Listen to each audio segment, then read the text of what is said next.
masculino, a los que conoce con los sobrenombres del Cruz, el Ojitos y el Luis, y uno de los sujetos, el cual ahora sabe responde al nombre de José Antonio Zúñiga Rodríguez, alias el Toño o el Largo, les dice: ya chingaron a su madre. Sin decir nada, al externante lo empiezan a golpear con pies y manos, y que al parecer el motivo por el que los golpearon fue porque Juan Carlos le debía a Luis marihuana.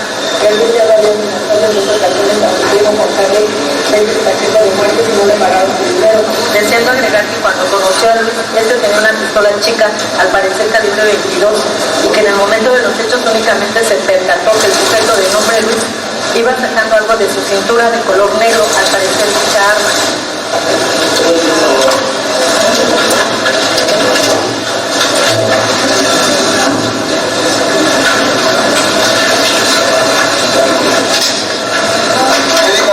Vio el arma calibre 22 al... ¿Ya viene? ¿Ya está hasta atrás? ¿Se oye bien? Ok, está bien. No, ya lo solucionamos. Bien, buenas tardes. ¿Sí se entendió?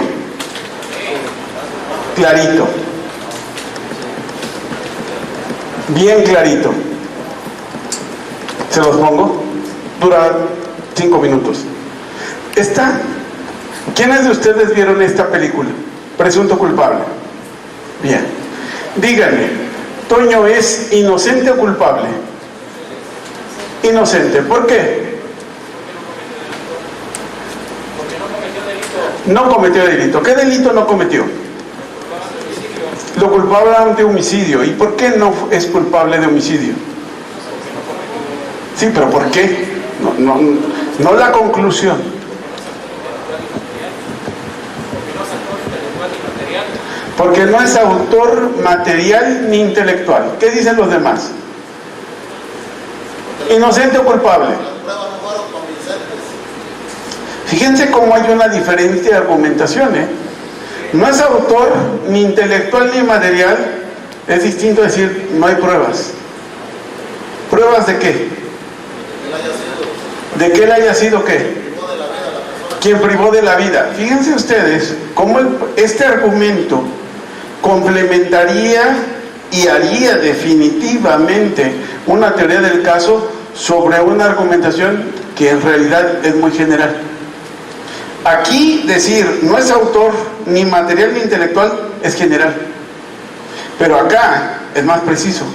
Decir no hay pruebas de que Toño haya privado de la vida a la víctima, por tanto no es autor material.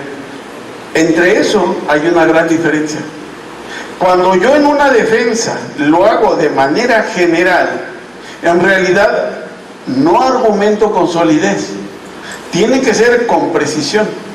Una precisión que se complementaría si yo dijera no hay pruebas de que Toño haya sido el autor material. Si se dan cuenta, estoy tal vez llegando a la misma conclusión del caso Rubí. No hay pruebas de que Sergio Rafael Barraza Bocanegra haya privado de la vida a Rubí. Por tanto, no hay pruebas que me puedan determinar que efectivamente Sergio Barraza Bocanegra sea el autor material de la muerte de Rubí. ¿Estoy llegando a la misma conclusión, sí o no? Sí. Otra cuestión sería si es autor intelectual u otro, ese todavía no me voy a meter. Porque por ahora me voy a concentrar en el autor material. ¿Quién hizo? ¿Quién provocó? ¿Quién causó? ¿Quién generó un resultado? En este caso, la conclusión a la que han llegado unos es que ni es autor material porque no hay pruebas que demuestren que Toño privó de la vida a la víctima, ni tampoco se puede considerar que es un autor intelectual, pero no he dicho por qué. ¿Se dan cuenta de la diferencia? Tengo bien argumentado, bien sustentado por qué no es autor material, pero me quedo en nada cuando digo no es autor intelectual. Nada más que hay una cuestión: el Ministerio Público nunca lo acusó de autor intelectual, solo lo acusó de autor material. Por tanto, el primer argumento, la primera defensa, se queda fuera y solamente una segunda sería eficaz. Esto es lo importante en una audiencia de juicio oral. Tomemos en cuenta una cosa, aquí no venimos a criticar a nadie. Aquí todos vamos a aprender. Yo sé algo y ustedes saben otra cosa. Si lo sumamos, podemos llegar a buenos acuerdos. Entonces, por favor, no tengan miedo en manifestar su idea. De aquí no hay ninguna consecuencia, más que eliminar una duda. Esa es la única consecuencia que podemos tener de equivocarnos aquí. Cuando estemos en los juicios, nuestra equivocación puede significar que una persona o se quede en la prisión siendo inocente o salga siendo un delincuente. Ahí sí tiene una consecuencia fuerte. Por eso todo lo que aquí salga, todo lo que aquí se quede, se diga, se queda aquí. Partamos de esa idea, ¿de acuerdo? Entonces, sin problema, manifestemos lo que creemos. Lo interesante es que de aquí salgamos convencidos o con una idea distinta de lo que pensamos. ¿De acuerdo? Más. Toño es inocente. Levanten la mano los que consideren que es inocente. ¿Ok? Toño es culpable. Levanten la mano los que consideren que es culpable. ¿Y los demás? Tú, órale. No, tenemos que tener una idea y una deliberación. Solamente el abogado puede resolver o acusar o defender cuando tiene una idea de qué es lo que pasó, de si el sujeto es responsable o no. Si no, no somos abogados. Sobre esa base, no quiero que nadie se abstenga. Es mejor hoy equivocarse, mañana ya no. Levanten la mano, por favor, quienes consideren que Toño es inocente. A eso me gusta ver, la mayoría. Levanten la mano los que consideren que es culpable. Pocos, muy pocos. ¿Por qué considera que es culpable? No, tampoco.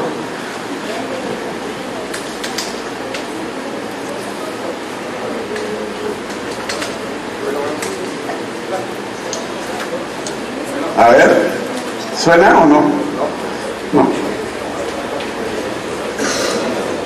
A ver, espérame, ya creo que ya sé dónde está el problema. A ver.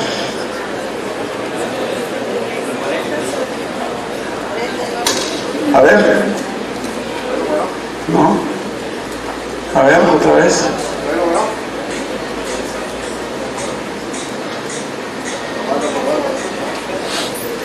A ver. ¿Está? A ver. ¿No? Ya. Bueno. Perfecto. Listo. Díganos. Bueno, es culpable porque considero que él participó en la muerte de la persona que dejó de existir. ¿Cómo lo hizo?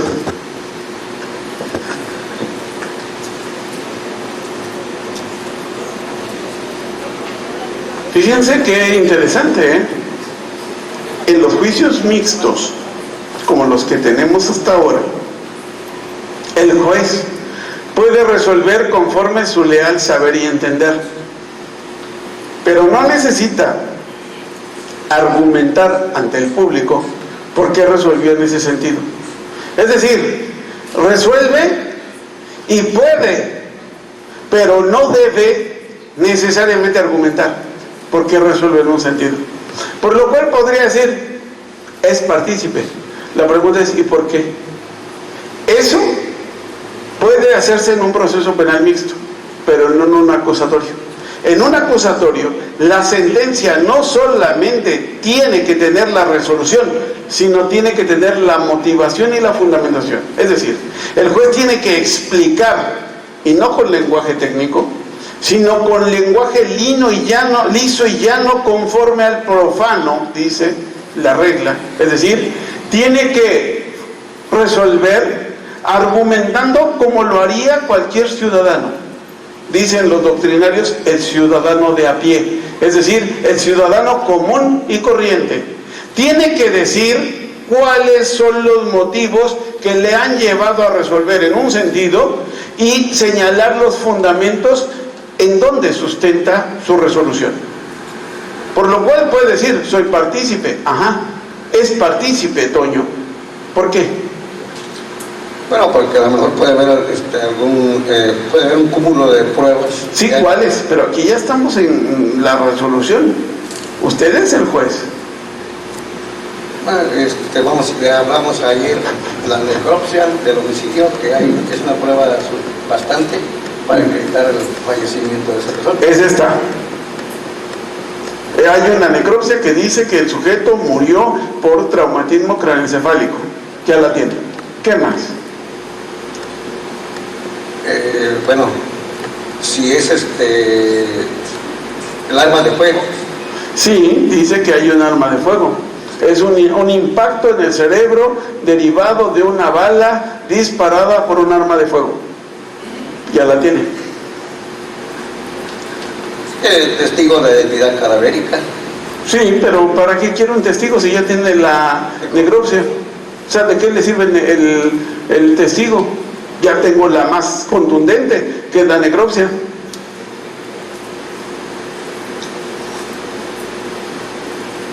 No se dé por vencido. No se dé por vencido. Esto significa el principio de contradicción. Este es el principio de contradicción. Ya no solo la oralidad, sino el de contradicción. Yo le puedo decir lo que yo quiera, pero no se tiene que dejar. Esa es la contradicción. Si cree lo contrario, si cree lo que yo digo, ya, se allana. Tal vez en este caso no es el mejor ejemplo, porque tal vez por el respeto al ponente no se atrevió a contradecir. Pero en un juicio oral no lo deben hacer. En un juicio oral, si creen lo contrario, contradicción. Sí es cierto, la necropsia me determina que está muerta la persona, me certifica, me comprueba que está muerta la persona, pero no me dice quién es. Tenía usted razón. Un testigo de identidad, ese es el que me puede decir, ese señor muerto se llamaba José. José NN, dicen cuando son desconocidos. Como aquí hay un testigo que me dice que es José López Jiménez, entonces ya tengo un testigo de identidad. Por eso es que es importante. Por favor, en este caso, yo voy a ser el abogado del diablo. Les voy a tratar de decir cosas para ver su reacción, porque eso es lo que nos viene a enseñar hoy aquí, ¿verdad? Empezar a ver todos estos principios del proceso penal acusatorio aplicados, ¿de acuerdo? Tenía usted razón, tiene que sustentar por qué la tiene, ¿de acuerdo? Bien, ¿qué más? ¿Por qué Toño es inocente? ¿O por qué Toño es culpable? Ya tenemos una. Otra, ¿por qué es culpable? Culpable. ¿Por qué es culpable? Ya se me acabaron los argumentos. ¿Por qué es inocente? Recuerdo, si no me falla la...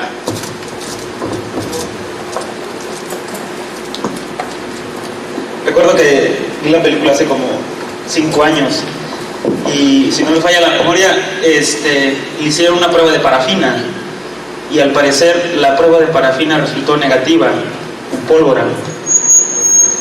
Entonces, si se está acreditando en la necropsia, digamos que el occiso falleció por impacto de arma de fuego en el cráneo, lo que le causó la muerte, entonces pues ahí estamos acreditando el cuerpo del delito, ¿no? Pero no está, eso no nos lleva a determinar la responsabilidad de una persona. Entonces con la prueba de parafina que le realizaron, pues resultó negativa. A pesar de que han pasado 5 años, el abogado tiene razón. Vea.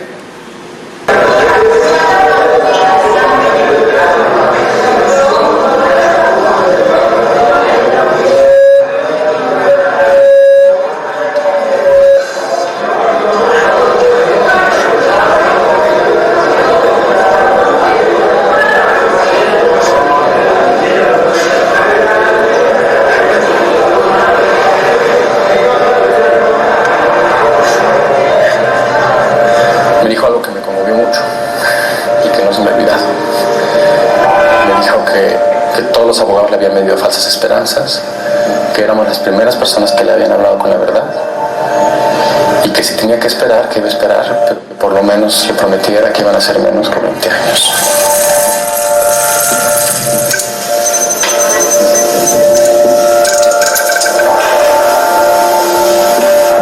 Cuando por fin pudimos estudiar el expediente del caso, varias cosas nos sorprendieron. En primer lugar, la policía nunca probó que Toño hubiera disparado un arma, porque la prueba de pólvora con la que lo acusaron resultó negativa. Además, encontramos una lista de testigos que vieron a Toño en otro lugar el día del homicidio, pero a la policía no le había parecido una línea de investigación relevante. El colmo es que en México uno está obligado a probar la inocencia.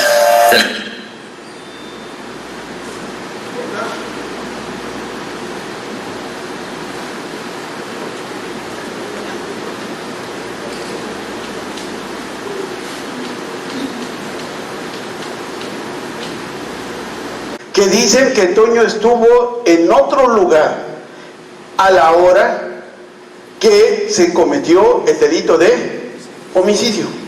Por tanto, está la prueba, están los testigos, y solamente hay un testigo de cargo. Un testigo de cargo que es el primo de la víctima, que dice que cuando iban caminando los agredieron los sujetos. ¿De acuerdo? Ahora, solamente existiendo un testigo de cargo que dice que Toño es responsable de la comisión del delito de homicidio, es decir, que Toño es quien debe responder por ello, tiene un problema. Primero, ese testigo de cargo, de repente ustedes lo vieron, ya hay un momento en que ni siquiera lo puede describir. ¿Se acuerdan? Segundo, en otro momento procesal, bueno, antes, llama la atención que ese sujeto que ya no lo puede describir, resulta que fue el que en averiguación previa realizó el retrato hablado. ¿Cómo es que pudo realizar un retrato hablado y después ni siquiera saber cómo era el sujeto?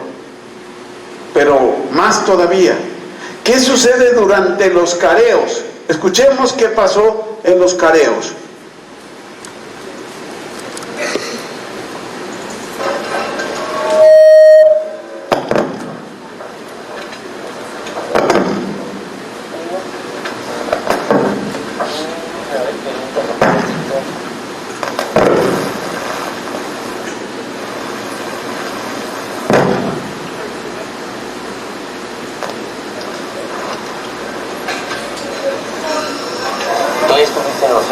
¿Sí o no?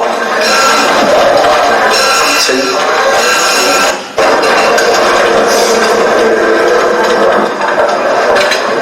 ¿Algo más? A ver, permítame tantito.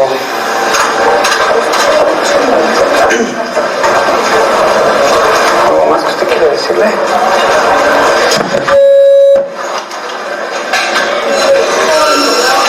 ¿Estuviste en los separos? ¿Sí o no? Sí. Y a ti te hicieron una prueba de Harrison, o sea, buscaban pólvora. Quiero que me digas cómo saliste. En esa prueba. Yo salí. En la prueba. Limpio. Si no, ¿tú crees? ¿Que a mí me hubieran soltado? El que dices que saliste limpio es en relación con lo sexual, en la apreciación. Sí, claro. Por eso usted lo manifieste, eso usted lo va a manifestar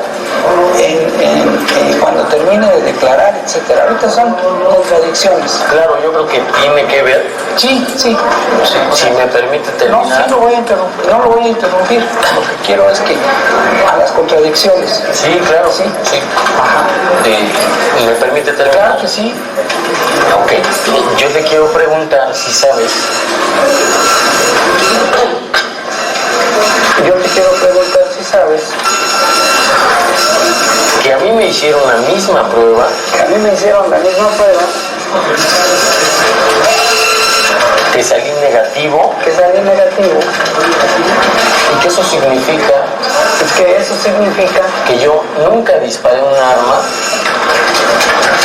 que yo nunca disparé Por una arma consiguiente, nunca maté a tu primo. y por consiguiente nunca maté a tu primo, De lo que según tú me estás acusando. de lo que según tú me estás acusando. Ahora te quiero preguntar Ahora te quiero preguntar, si tú me viste ¿me viste que yo maté a tu primo. que yo maté a tu primo?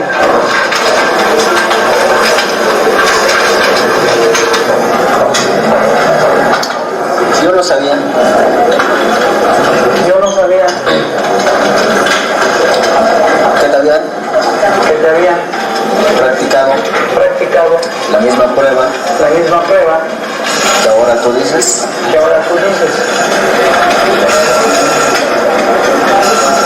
Y efectivamente, Y efectivamente yo no vi yo no vi quién quién fue fue el que disparó. el que disparó.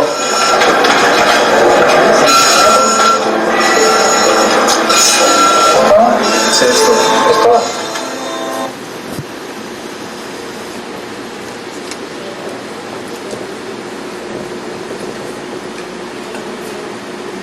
Bueno, es todo. Así es que poco a poco se van cayendo las pruebas que tenía el Ministerio Público para acusar a Toño.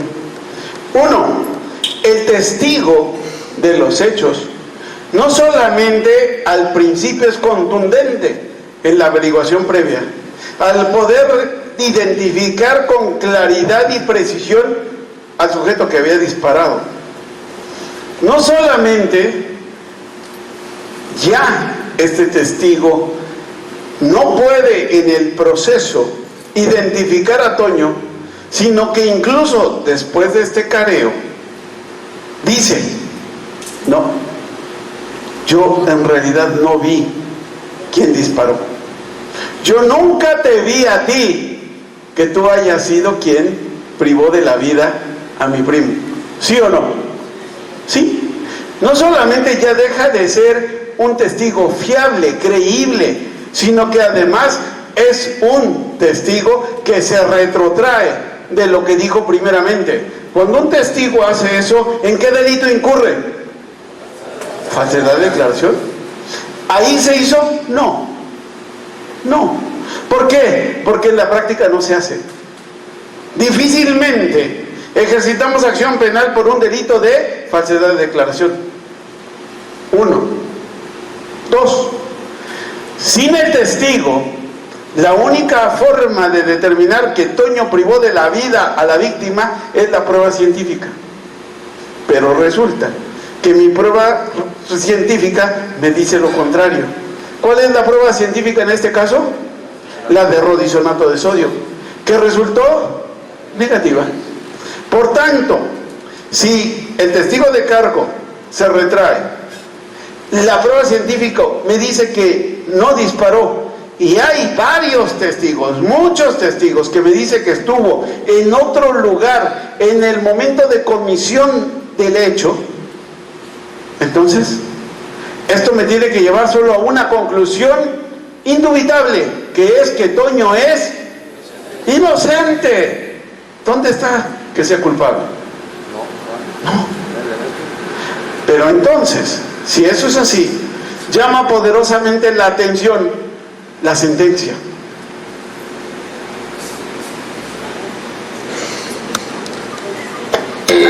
Fuerte. Y pues tranquilo, esperando a ver qué nos dice el juez. Y pues yo creo que ahí está mi fuerza, ¿no? Ahí está mi fuerza y pues ¿qué más necesito ahorita? Yo creo mi libertad nomás.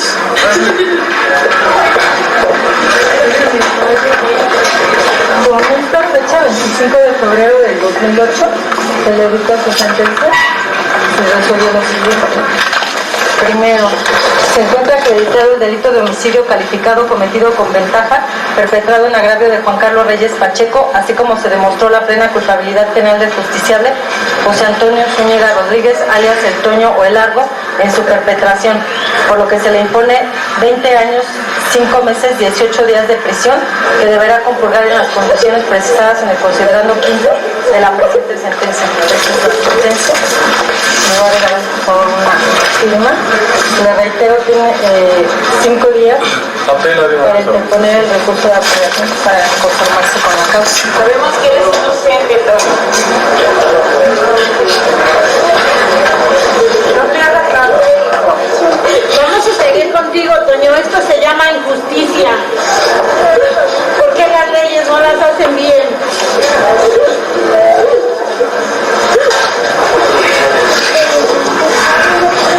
Deberían de leer todos los expedientes.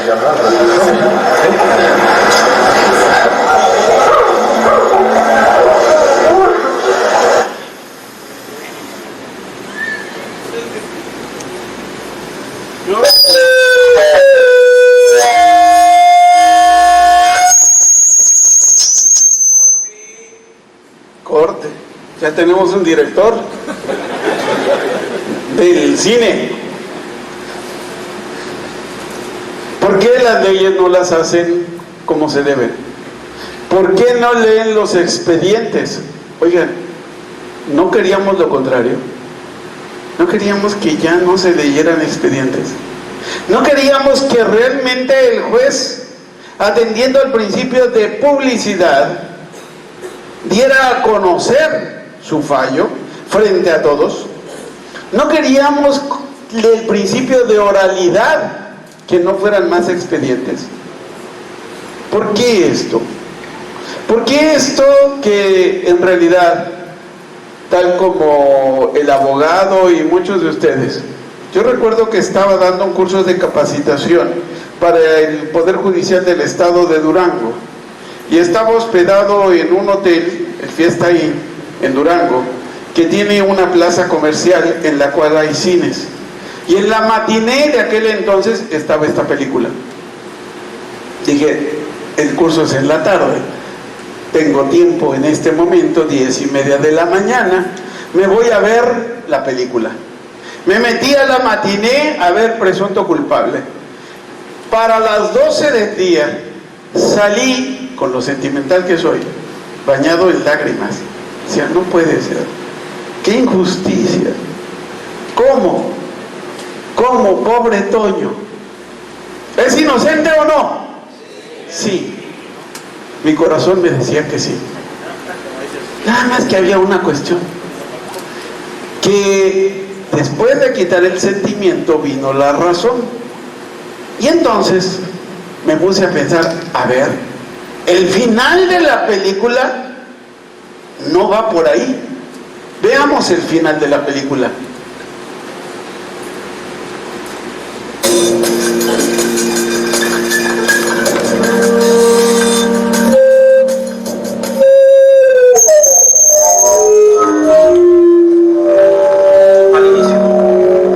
Dos compañeros también pensaban igual que el juez, de que esta persona podría ser responsable.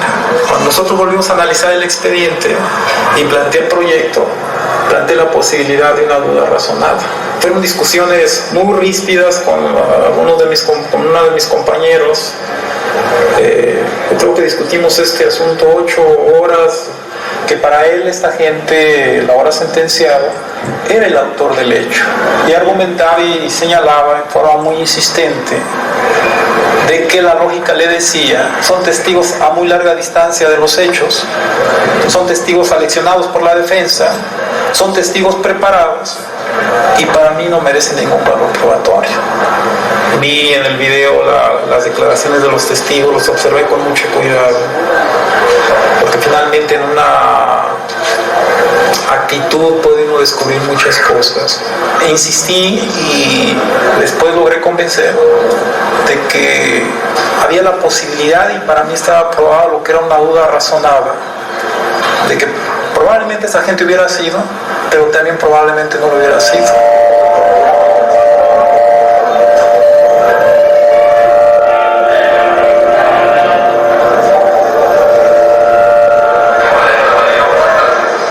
de repente recuerdo que me hablaron, estaba yo bailando por ahí, y pues ya fue cuando llegué y estaba ahí una tipa y me dice, pues te voy a notificar tu resolución de salas, y pues ahí, o sea, se te apachurran los pulmones y se te doblan las piernas. Yo me acuerdo que empecé como a temblar, que es que de frío. Volteo, saca las hojas, me dice, fírmame aquí, y alcanzo a ver qué dice en la hoja de hasta arriba, sentencia, y dije, y en eso me dice la chava esta, no, lo importante viene hasta atrás, mira. Y en cuanto le da la vuelta alcanzo a ver que dice, libertad inmediata. ¿Te hablan y tú qué? Le digo, a ver señorita, perdón, pero, o sea, dígame, ¿cómo que ya me voy? Pues es que no entiendo. Pues ya te vas.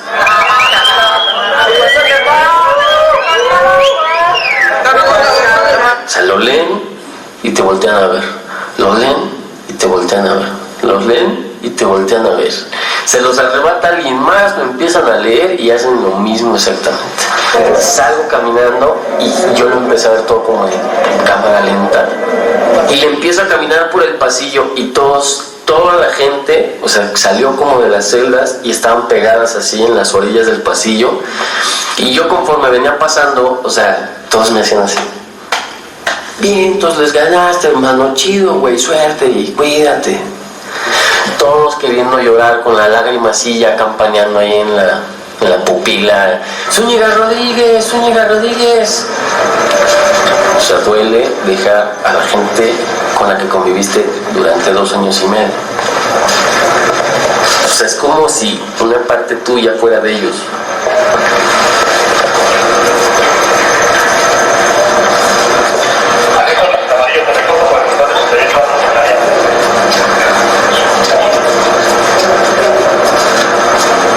Su nombre completo, por favor. Zúñiga Rodríguez José Antonio. ¿Cuándo ingresó? El 14 de diciembre del 2005. ¿Por qué delito? Homicidio calificado. ¿Cómo se va libre? Absuelto. Ya continuamos hacia la salida principal. Gracias. Adelante.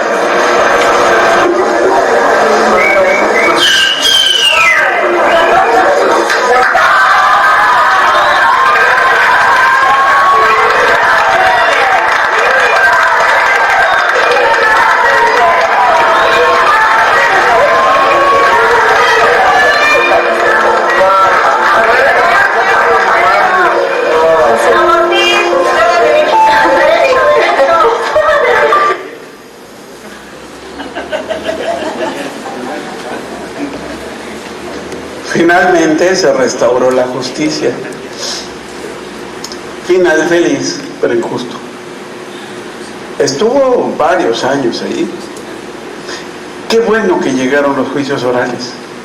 Qué bueno que llegó el sistema de justicia oral, adversarial, donde el proceso penal acusatorio, por una serie de principios, garantiza que ninguna persona podrá estar privado de su libertad más de 1 año sin tener una resolución. En el año pasado, yo les dije que me fui desde 2013, final de mayo de 2013, a Alemania a hacer mi 5º postdoctorado. Y resulta que en 2014 hubo un evento en el Instituto Max Planck para Derecho Penal Extranjero e Internacional de Friburgo, donde yo realizo las investigaciones cada que voy. Y de repente hubo una conferencia del doctor Raúl Zaffaroni. En la conferencia se trataba de los modelos procesales utilizados en Latinoamérica en los últimos 15 años, es decir, en el siglo XXI. Me acuerdo que por la intervención tan sugerente que hizo Zaffaroni, hubo una intervención del director del Instituto Max Planck que no me gustó nada, intervine, no voy a entrar en eso porque es una exposición larga de qué fue lo que dijo el director del Max Planck, pero evidentemente yo no estaba de acuerdo, hice mi manifestación y a Raúl Zaffaroni le gustó tanto que me invitó a ir a Frankfurt, al Instituto Max Planck de Frankfurt, donde él estaba realizando una investigación de 2 meses, estamos hablando de junio de 2014, Y allí tuve la oportunidad de volver a tener un intercambio de opiniones con el gran maestro. Y de repente le decía, es que en México estamos siguiendo, entre muchos temas, en México estamos siguiendo, tú sabes, el modelo chileno, sobre todo chileno. Y uno de los puntos más importantes de la reforma que están tomando en cuenta es que todo tiene que ser resuelto en el lapso de un año. Por lo cual parece muy loable, pues sabemos que hay personas que están pendientes de la resolución final en primera instancia, que llevan mucho más que ese tiempo.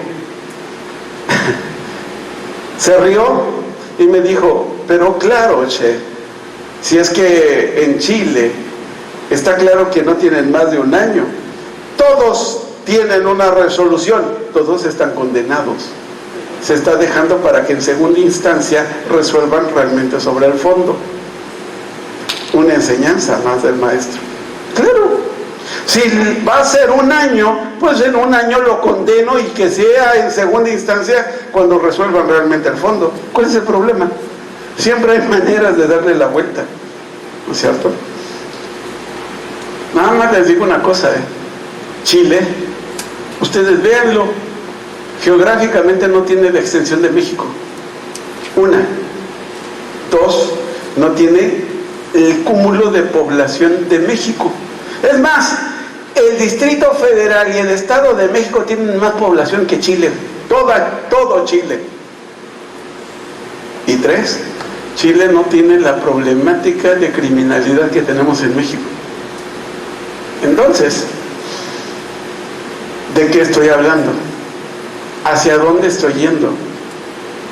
Estoy copiando un modelo que, les digo una cosa, y esto se lo sostengo en cualquier foro, los mismos chilenos en este momento están fijando audiencias de juicio oral 2 años y medio después de la comisión del hecho. O sea, tienen un rezago impresionante. Atendiendo al principio de continuidad, no solo oralidad, contradicción, publicidad, sino continuidad del proceso penal acusatorio, hay audiencias que llegan a tardar tanto que generan el rezago para la resolución. Fíjense, yo tuve un caso, yo no llevo asuntos, mejor dicho, yo no llevo asuntos, no me da tiempo, pero sí asesoro despachos. En algún momento me pidieron que asistiera a una audiencia donde se iba a determinar la situación jurídica, es decir, para el término. Y resulta que el hecho era un robo de mercancías que pertenecían a Coppel, que estaban en la bodega de Coppel. Llegó el grupo organizado, entró a las bodegas de Coppel, sometió a los guardias, puso un tráiler y venían ya los contenedores con teléfonos celulares. Solamente se iban a llevar teléfonos celulares, por lo cual todos los empaques los botaban y solo aventaban los aparatos. Un tráiler completo, ya casi terminaban de cargar el tráiler, cuando de repente en el cambio de turno en la madrugada llega uno de los guardias y de repente se da cuenta que hay algo raro, se asoma y ve lo que está sucediendo. De inmediato llama a la policía, llegan ellos, detienen a los sujetos allí. Hay que determinar con precisión en la audiencia cuáles son los hechos que se le imputan al sujeto, ¿cierto o no? Con precisión. La defensa solicitó que se diera lectura a todos y cada uno de los objetos que se estaban robando los sujetos activos a los cuales se les imputaba el delito de robo. Ahora pónganse a leer todas y cada una de las características de cada uno de esos celulares que pueden estar en el contenedor o en la caja de un tráiler. ¿Saben cuántos son? ¿100? ¿1000? Son cientos de miles. ¿Y saben qué? Por el principio de continuidad, el Ministerio Público, que además estaba en ese momento padeciendo de gripe, tuvo que empezar a leer uno por uno, porque tienen que ser los hechos que se le imputan. ¿Saben para cuando terminó qué hora era? ¿La noche? Las 7 de la mañana. ¿De qué día? Del día siguiente. Se había llevado varios días solamente leyendo la relación de todos los celulares que estaban allí. Ahora imagínense una audiencia para un juicio del Chapo Guzmán. ¿Cuántas horas o minutos o días o semanas se van a llevar? Tomen en cuenta una cosa, nos han dicho que el éxito de los procesos penales acusatorios radican en los medios alternos. Bueno, porque solamente el 10% van a ser de juicio oral. Un cálculo que tomamos, ¿saben de dónde? De Estados Unidos. ¿Saben cuál es el problema? Que esa no es la realidad mexicana. Y resulta que en Chihuahua, cuando se empezaron a aplicar los procesos penales acusatorios, solamente llegaban a audiencia de juicio oral el punto 65%, 0.65%, ni un 1%. O sea, qué bueno, el 99% por medios alternos. Lo que nos dijeron es que realmente eso era bueno, porque la despresurización de la carga que tenía el sistema de justicia penal, el mandar todo a medios alternos, nos iba a permitir concentrarnos en los casos más graves para que estos se resolvieran con justicia. ¿Y saben qué? Casi en todos han fallado. Es decir, aunque nos ha dejado solo el 1%, el problema aquí realmente es que ese 1%, aunque no es representativo frente al 99%, son los casos más escandalosos. Son los casos en los cuales la sociedad tiene toda la atención. Son los casos en los que la sociedad quiere verdaderamente que se cumpla el artículo 20 en el inciso A, en la fracción primera, que nos dice que el fin del debido proceso es tener esclarecidos los hechos. O sea, deja los 99, no me importa cómo lo resuelvas, pero ese uno, en ese uno, que se note la justicia, que se sepa que está bien esclarecido el hecho, no solo que hay una buena...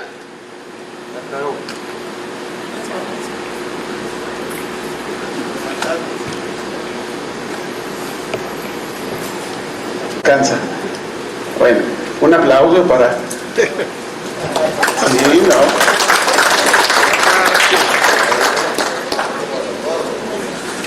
En este caso, ¿dónde estaba? La sociedad quiere ver materializado el artículo 20 en su inciso A1, donde dice que el debido proceso se basa fundamentalmente en esclarecer el hecho. Por ello es que aunque sea un 1%, o ni siquiera eso, menos de ese 1%, la sociedad cuando menos quiere establecer que en esos pocos casos la justicia no falla, que está claramente establecido qué fue lo que pasó, que está debidamente probado qué fue lo que pasó, que el que se es imputado como probable responsable de la comisión del delito se le demuestre si efectivamente es el delincuente, que el inocente no sufra las consecuencias del derecho penal, es decir, que no se acuse falsamente. Pero no solamente que no se acuse falsamente, sino que al momento de condenar al delincuente cuando menos la víctima sienta que ha sido resarcido ese daño que ha sufrido con la condena que deberá compurgar ese delincuente. ¿Sí o no? ¿Sí? Si todos sintiéramos eso, que cuando menos en esos casos que son del dominio público, que laceran, que lastiman a la sociedad, que han sido debidamente esclarecidos y sancionados los delincuentes, nos sentiríamos en paz. Problema es ¿qué estamos haciendo? ¿Qué ha sucedido en Chihuahua? Ya les mostré uno de esos pocos casos. De ese menos de 1% fue el caso Rubí. ¿Cuál fue el resultado? ¿Se esclarecieron los hechos? No. ¿Así cómo? No. Hay una hipótesis, hay una teoría fáctica del Ministerio Público que dice que fue Sergio Rafael quien privó de la vida a Rubí. ¿Lo demostró? No. Y sigue la pregunta. ¿Y entonces quién la mató? ¿Sergio Rafael? ¿El amante? ¿O el hermano de Sergio Rafael? ¿Quién sabe? Por lo cual, ni están esclarecidos los hechos, hay un delincuente libre. Si fue Sergio Rafael, siendo delincuente está libre. ¿Por qué? Porque no se le probó. Si fue el hermano de Sergio Rafael, está libre, ni siquiera se le procesó. Si fue el amante, está libre, ni siquiera se le procesó. Problema, ni siquiera sabemos si existe o no. Pero ese problema no terminó allí, ¿eh? En el caso Rubí, todavía se generaron más problemas. Cuando la señora Marisela tiene esa sentencia que no le convence, que ustedes la vieron el día de ayer, de inmediato empieza con una acción cada vez más beligerante para utilizar los medios masivos de comunicación para manifestarse en contra de esos jueces indolentes, prepotentes y demás, que le llevaron a dejar libre a Sergio Rafael. ¿Se acuerdan ustedes el día de ayer? ¿Qué hizo la señora Marisela? Fue a los medios de comunicación. Hizo manifestaciones y finalmente puso un campamento enfrente del Palacio de Gobierno, donde pedía no solo justicia, sino exigía al nuevo gobernador que le diera una audiencia. Pero justo antes de Navidad, justo al 5 para las 9 de la noche, estando la señora en su tienda de campaña, allí, enfrente del Palacio de Gobierno, todos los policías del Palacio de Gobierno se meten al interior, cierran la puerta. Siendo las 9 de la noche exactamente, el Palacio de Gobierno estaba resguardado adentro, pero totalmente libre fuera. Con una precisión milimétrica, a las 9:03 aparece un Tsuru con 2 sujetos a bordo. Se detienen justo a la parte lateral de la camioneta de la señora Marisela. El copiloto baja, se va hacia la sala, saca la pistola y apunta en contra de la señora Marisela y su hermano. Los dos corren, el sicario los persigue. El hermano de la señora Marisela se logra ir hacia atrás de la camioneta. El sicario sigue cruzando la calle a la señora Marisela. Justo en las puertas del Palacio de Gobierno la ejecuta. Y una vez hecho esto, se regresa, se sube en el Tsuru y se va. Yace ahí muerta la mamá de Rubí, que solo pedía una cosa: justicia. El efecto político era devastador. Por tanto, había que dirigir a alguien. ¿Quién era el responsable de esa injusticia? ¿Quién fue? Los jueces.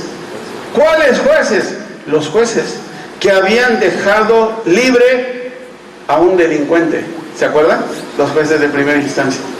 Por tanto, todo se dirigió en contra de estos jueces. Y en ese momento fueron amenazados para que fueran sujetos de juicio político para desaforarlos. Y una vez desaforados, seguramente iban a iniciar la averiguación previa correspondiente para condenarlos. ¿Por qué delito? Por cualquiera. Había que tener un responsable, había que poner en la picota a alguien. ¿Cómo lo evitaron? Renunciando al cargo. Renunciaron al cargo, evitaron el juicio político e ir a la cárcel. ¿Cuál es el resultado de este caso? ¿Rubí está muerta, sí o no? ¿Hay un hecho probablemente constitutivo de delito, sí o no? Sí, ¿cuál? Homicidio. Ya tengo el hecho que la ley señala como delito. ¿Está esclarecido quién es el responsable, sí o no? No. Por tanto, hay un delincuente libre. Eso es injusticia. Con respecto a Rubí, ¿hay un hecho constitutivo de delito con respecto a la muerte de la señora Marisela, sí o no? Sí. ¿Qué hecho delictivo puede ser? Homicidio.